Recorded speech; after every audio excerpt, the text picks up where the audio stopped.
लोकशाहीमध्ये राज्यघटना ही अत्यंत महत्त्वाची असते. राज्यघटनेची जी पिरेंबलची तत्व आहेत, समता, बंधुता, न्याय आणि स्वातंत्र्य, आम्ही असं मानतो की महात्मा फुलेंची समता, शाहू महाराजांचं बंधुत्व, बाबासाहेब आंबेडकरांचा न्याय आणि शिवाजी महाराजांचं स्वातंत्र्य ही महाराष्ट्राने विचारधारा जी राज्यघटनेला दिलेली आहे त्या राज्यघटनेलाच धोका निर्माण झालेला आहे. अशा काळामध्ये ही राज्यघटना सुरक्षित राहायला पाहिजे, हा देश सुरक्षित राहायला पाहिजे, लोकशाही टिकली पाहिजे, म्हणून आम्ही महाआघाडी जी आहे म्हणजे काँग्रेस, राष्ट्रवादी काँग्रेस, शरद पवार गट आणि उद्धव ठाकरे यांची शिवसेना यांची जी महाआघाडी आहे आणि अन्य पक्ष यांना आम्ही संभाजी ब्रिगेड सामाजिक संघटनेचा अधिकृत पाठिंबा काल नाशिक येथे मीटिंग घेऊन देत आहोत. ये वाला लेते हैं. Inverter AC. आप गैम्बलर हो ना?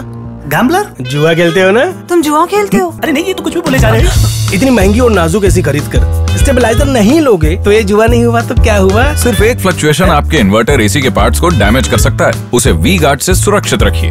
We Guard, India's number 1 stabiliser.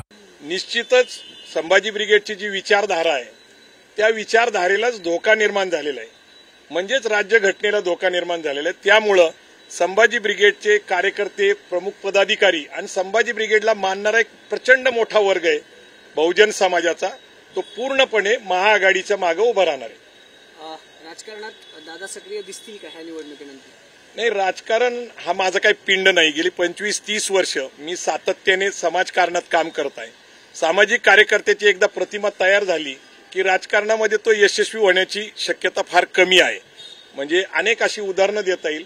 सक्रिय राजकारणामध्ये येण्याचा प्रयत्न मी 19 मध्ये केला होता. काँग्रेसच्या तिकिटावर पुण्यामधनं निवडणूक लढण्याची इच्छा व्यक्त केली होती, पण काही कारणास्तव मला तिकीट मिळालं नाही.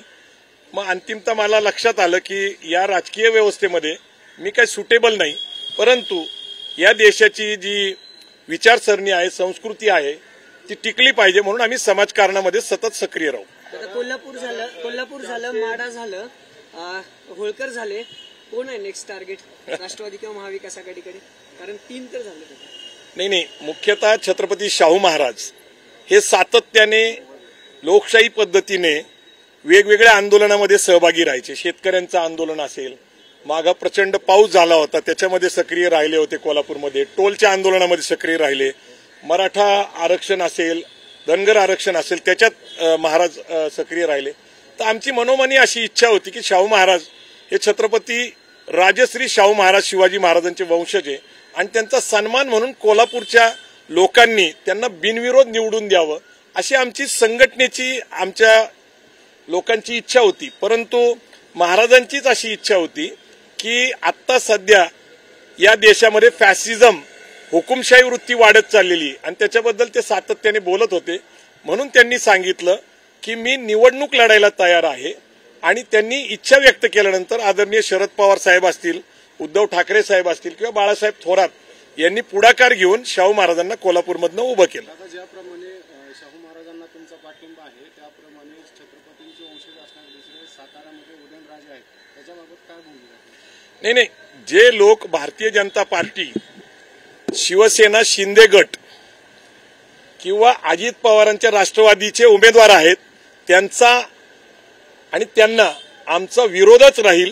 कारण ही विचारधाराची लढाई आहे, ही काही कुठल्या निष्ठेची वगैरे नाहीये. छत्रपती शाहू महाराजांचा विचार जो आहे हा फार महत्वाचा आहे. त्यामुळे आम्ही शाहू महाराज कोल्हापूरचे त्यांच्या मागे ताकदीने उभं राहिलो आहोत.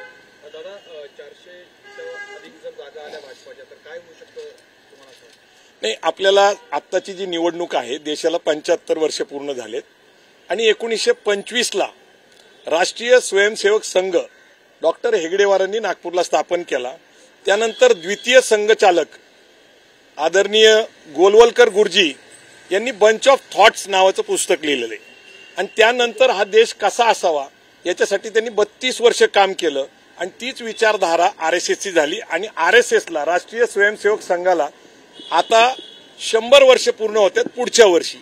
त्यामुळे कुठल्याही परिस्थितीमध्ये देशात आणि राज्यात भारतीय जनता पार्टीचं सरकार आणायचंय आणि आदरणीय गोलवलकर गुरुजी यांच्या विचाराचं हिंदू राष्ट्र निर्माण करायचंय आणि 400 पारचा नारा याचा अर्थ आहे की 2/3 बहुमत 2/3 बहुमत याचा अर्थ असा आहे की राज्य घटनेमध्ये बदल करणे किंवा राज्य घटना जी आहे ती मनुस्मृतीच्या तत्वावर तयार करणे, जिथं समता आहे तिथं विषमता आहे, जिथं न्याय आहे तिथं अन्याय राहील, अशा प्रकारची स्थिती निर्माण होईल. कारण यापूर्वी या देशामध्ये तशी स्थिती होती आणि तशी स्थिती निर्माण करण्यासाठी जे काही मार्गदर्शन आदरणीय गोलवलकर गुरुजींनी बंच ऑफ थॉट्समध्ये केलंय त्याचा धोका आपल्याला दिसतोय. आपल्या देशामध्ये विविधता आहे, धर्माची आहे, जातीची आहे, भाषेची आहे, प्रांतांची आहे. अशा काळामध्ये एका हिंदू राष्ट्राची कल्पना करणं लोकशाहीमध्ये मला वाटतं हे व्यावहारिक नाहीये. लोकसभेची निवडणूक चालू आहे, मात्र अनेक ठिकाणी महाविकास आघाडीचे उमेदवार असतील किंवा महायुतीचे त्यांना मराठा आंदोलकांकडून अडवलं जातं, प्रचार करून दिला जात नाही काही गावांमध्ये. नाही, मराठा आरक्षणाचा मुद्दा हा 1982 पासून सुरू आहे. तो गेली 40 वर्ष सातत्याने चालू आहे आणि अनेक वेळा मराठा समाजाच्या मुलांची अशी धारणा झाली की आपली फसवणूक होतीये. आता सुद्धा देवेंद्र फडणवीस सरकारने जे आरक्षण दिलेले आहे, म्हणजे एकनाथ शिंदे आणि देवेंद्र फडणवीस यांनी जे आरक्षण दिले SCBC, हे कायद्याच्या दृष्टिकोनातनं ते सुप्रीम कोर्टात हायकोर्टात टिकणार नाही हे सगळ्यांना माहिती आहे. आणि आपली फसवणूक झालेली आहे या भावनेने ते राज्यकर्त्यांना आपल्या गावात बंदी करतात, ही गोष्ट खरी आहे.